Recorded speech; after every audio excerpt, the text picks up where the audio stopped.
Here's what I'm doing today. I'm about to fill. I want to show you guys what I do, how I do the body filler. So I just did high build primer, a couple light coats yesterday, and now I've gone around and I've marked a lot of the things that need to be filled, because as you know, it's really hard to see everything on the car when it's got that body filler camo, I call it. It's like 6 different colors, and you can't see everything. So when you spray it, then all the little imperfections come out. And so what I've done is I've gone around and just put a piece of tape, because I'll forget where everything is. A little tiny.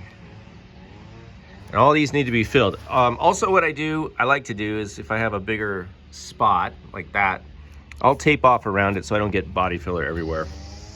Because any excess, I got to sand off. So I want to do minimal sanding. But I've gone around and just, marked all the little spots that I want to hit. And I may have missed some already. But, these are like my notes. It's like sticky notes. So what I'm doing over here, okay, so a couple things.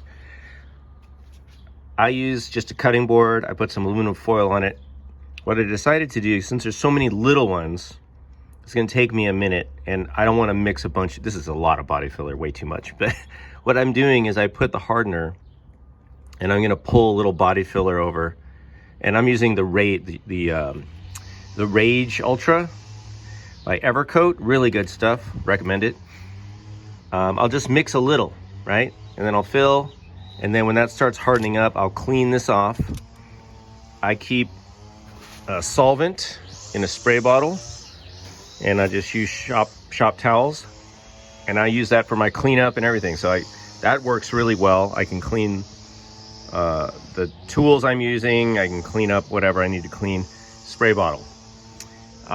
So I'll just move down the row. I'll just take in, a little bit of the body filler and work with that, and then I'll move on and do a little more. So I don't have to run back and forth to the can and open it up and close it and open it up and close it. Another thing I haven't tried though, is I'm thinking about doing, is putting, and I wish I had done this earlier, you just take some of the body filler, stick it in like one of those plastic buckets that you use for paint, with a lid, with like a Tupperware lid on it. So it's easy to get in there, and just I bought a gallon of the body filler to do this whole project, which I've used about 2/3 of it doing this project. There's a lot of body filler on this car, but that way it makes it easy to open and close, and you're not having to wrench the top off, and you know how it is, it gets all crusty. And anyway, just put some in a smaller container, use that, and then put more in another smaller container. So I'm going to do this now. I'm going to go around and just carefully fill these little holes. Oh, and by the way, the other thing is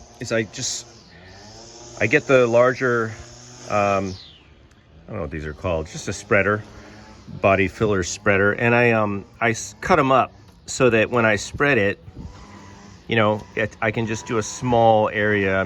It's not getting all over, because I'm just doing pinholes right now, little tiny spots. So I cut a little piece and I just use that. All right, so I'm gonna do that. I'll see you in a minute. What do you think of my artwork? All right, I'm not even gonna clean that. I'm just gonna wrap this whole thing up and toss it in an environmentally safe and responsible way. Of course. So this is what it looks like now. I just went around, I even got down in here a little bit. Little tiny marks, little holes to fill, all kinds of little stuff. So I just went all around. Hopefully, I'm gonna sand this, and then we'll shoot it with some more primer, and then we'll see. But the idea is that all those little imperfections go away, and you're just left with big imperfections. I had to build that up because I gotta kind of make a new thing here. Yeah, that's what we want, is giant imperfections, not little ones. Got all kinds of filling. So I'm gonna go ahead and, while this is relatively soft still, I'm gonna go and hit it with some, like 1 260 or 240 sandpaper just to get off the big chunks. And then once it's set up, I'll go ahead and sand with sanding blocks.